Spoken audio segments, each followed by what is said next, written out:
what I would normally do if I was going to be, if I wasn't in this situation but I was going to be painting, really normally painting Kate, is what I would do is I would, which we're not going to bother doing, is I would actually, I'd probably set something up behind her, or I'd choose an interesting background, because the background is just as much part of the painting as Kate.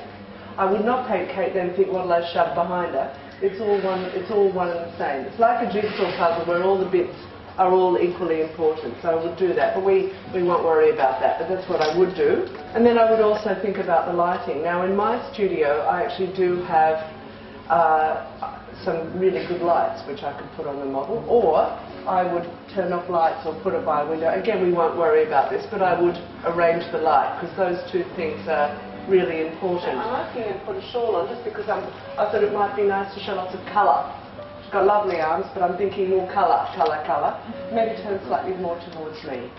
Okay, so I think that's, yeah, that's fine. That's fine. Are you comfortable? Because your comfort is, you know, I don't want you to be angry and think, oh God, it's killing me, and then you can't keep still as well. It hurts. All right, so what I would do is a very, very quick compositional sketch. This, you'd think I can't be bothered to do this, I just want to paint.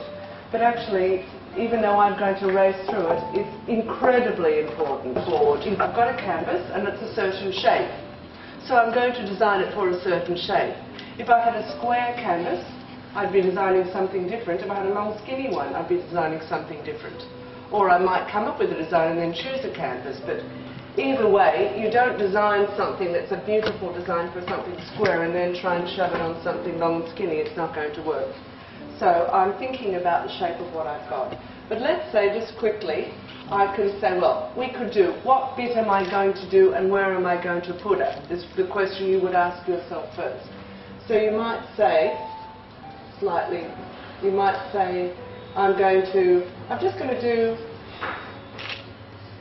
head to shoulders, say. There's a head and shoulders. That's a design. It's not a beautiful drawing, it's a compositional sketch. Or I might say, no, I think I'd like to do more of her. There's her hands, there's the top of her, there's her legs. Maybe I'll do that much. Or you might say, actually, I really would like to do the whole figure, which I won't do this, but we'll say, we pretend. I'd like to do the whole figure, including her feet. And, oh, what am I going to do around her? Well, I'm going to do people sitting that I can see in the background. There's rows of books. I'm going to do the shadow of that. I'm going to do, you know, whatever. So you might decide that. You're working out a composition or a design. It's absolutely crucial. And it's not just about what bit am I going to do. It's also about, okay, let's say we've decided to do head to hands, just for quickness sake.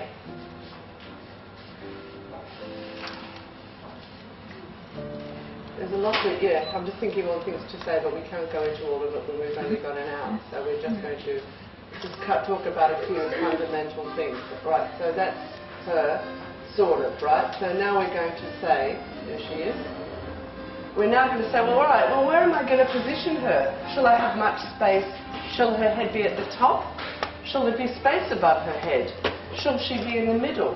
Should she be to one side? All of these are really, really important, and people don't do that. They just think, oh, God, paint her. And then they say, oh, not very well designed. It's about designing it. It's a fundamental thing for doing anything. So, and some people spend a long time doing a very careful, detailed design and do studies and all sorts of things, and some people just do a little bit. But even if you do a little bit, you really need to do at the very least what I'm doing. So you've decided, so let's say we're going to do this, and let's say I'm thinking, shall I have her slightly on, looking at the shape of that again, slightly on one side, maybe I'll have slightly to one side, maybe I'll have slightly like that, and it's like that. So let's pretend we've come up with that quite quickly. There it is. And I am going to need to put something in the background, but I won't go into too much of that because we won't have time, but I'm obviously going to consider something. Once I've come up with my design, which we'll pretend that I took a long time doing that and I really like it, then this is what I do, and this is what I will always recommend to people, is even if it's a scribble like that, and it usually is a scribble, It's not about showing it off. It's not about doing a study of Kate's fingers. It's about positioning where she is. Then I do, just by eye, not worrying about geometry, I draw an approximate line halfway and halfway. It's like doing a grid, except some people, it depends on how you work, would actually want to do something as precise as that. I don't. But I just want a rough, vague way to help myself position it. So with this grid that I've just drawn on there, you can see in the background through that, can't you? Yeah, you can, yeah. With this grid thing, this cross I've just done, vaguely halfway, what I've noticed is that her face is mostly to one side, tiny bit in the middle. And I can see where everything is, approximately. It just helps me to position.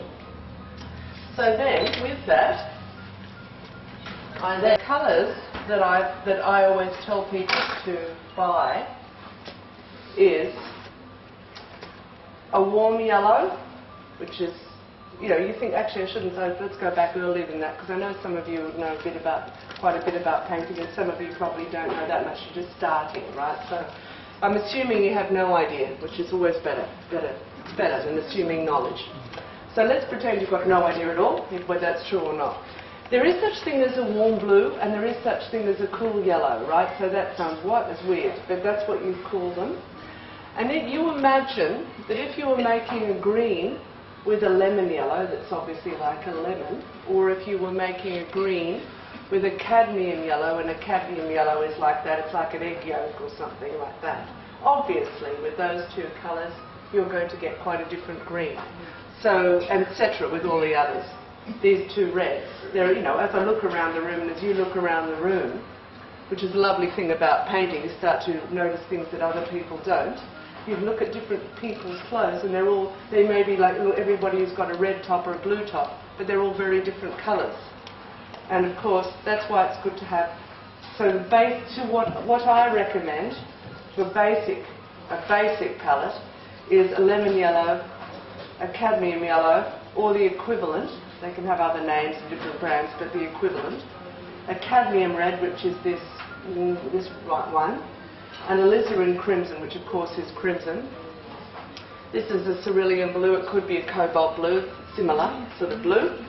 And this is an ultramarine. There are other, could be Prussian, but they're two different types of blues, which you can see on this. And then you need lots of white. I also have some black, although I usually tell people who are just starting out not to use black. Maybe I shouldn't use it, because I tell people, I usually say you shouldn't use black until you understand why I've forbidden it. And that's too complicated to go into, except to say, in this amount of time, except to say that when you're making something dark, like for example, looking at Kate, under Kate's chin, it's in shadow, obviously, because her head's in the light and she's in shadow. Now, it's a colour, and the shadow is a colour. It's not the skin colour with black. It's a colour. So that's why you want to use colour. You know, that black can be useful for other things, but if you want colour in the flesh, don't use black. It looks like you've got charcoal all over you. It's dull. It can be great. I love black, but you need to know what you're doing with it. It's a different thing. So anyway, so there you've got all the basic things. I also did put out that, but the most important thing, 2 reds, 2 yellows, 2 blues, white, and possibly black, but you can make something very, very dark without black. Optional extras, those ones you have to have, in my view. Optional. Or the paints in the shop. Or the paints in the shop, it is. Is a viridian, which is a sort of a greeny colour, a bit like the colour of that. Well, it's actually a bit like the colour of this brush, viridian. A brown, like a raw umber, or it's like a chocolatey brown, that is. A purple, because you can't, although you can mix purple, it's hard to get one as lovely as one you bought. Or something like a rose madder, which which is what that is. We can make a lolly pink. So when you add white. So anyway, those things are the basic ways of doing it. So I've squeezed those out. You squeeze them all out, by the way.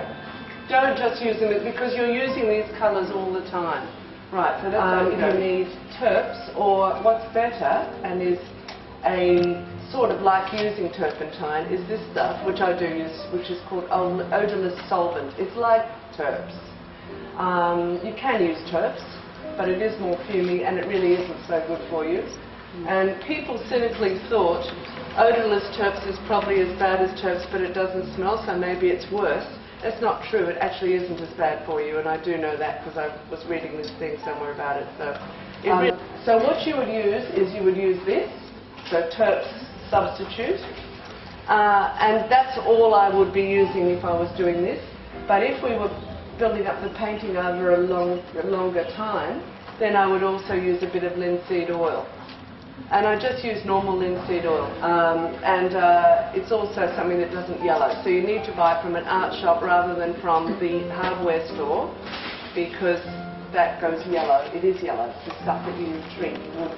It's more purified. But anyway, so you start off with terps, first layer terps, and then each layer you add slightly more oil. It gets oilier and oilier as you go up in layers. The phrase they say is fat over lean, and that means it gets more sort of oily, greasy as you go up in layers. And put terps in it, odourless solvent, reasonable amount. So I just did that in here, quite a bit. Don't put a teeny weeny bit. The reason is, these are a useful tip. When you're dipping in to your terps, I'll keep calling it, your terps, don't go right down the bottom of the jar and press it round like that, because if I've got a dark colour on my brush and I go like that, it's polluted it. So you just dip into the top, don't touch the bottom, and it'll stay clean. So that way you can be using black or dark colours and then light colours, and it doesn't make the stuff go all filthy. Otherwise it's filthy and you have to keep chucking it away. But unlike acrylic paint, where you can swish out your brush in water really quickly and change to a different colour, you can't do that with oil paint. So you need a whole lot of brushes. You need to have brushes for different colours. You don't need a brush for every single colour, but you need brushes for similar colours. So that's why Mandy's put a whole lot of brushes out here, because that's what you need. Right. But I'm just going to try and transfer approximately where she is in this onto here. So I've got a bit of a guide, so I'm just drawing that again on there. And now I'm looking and I'm saying, I know you can't see that drawing on the floor, but I'm seeing, all right, her shoulders to there, her head, I'm looking, yeah, a bit of space above her head, not a lot.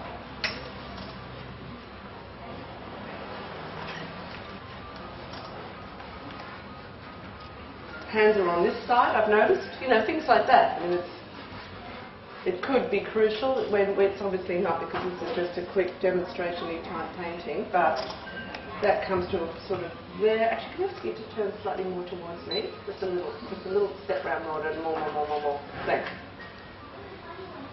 Yeah, good. That's great. Maybe hands just up a little. Yeah, that's good. Thank you. That's lovely.